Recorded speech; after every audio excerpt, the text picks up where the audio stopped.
ত্রিপুরার অষ্টমী মহাষ্টমী। আর বাকি নর্দার্ন সাইডে নবরাত্রা চলছে। পুরো ত্রিপুরা রাজ্যে আজকের দিনে যেভাবে বাসন্তী পূজা হয় বিগত 10 বছরে সেগুলো দেখা যায় না।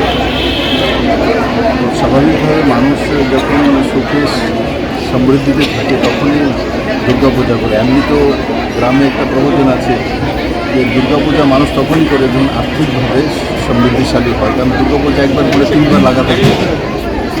তো এতে বোঝা যায় ত্রিপুরা মানুষের আর্থিক সমৃদ্ধি হয়েছে, মা দুর্গার আশীর্বাদ রয়েছে।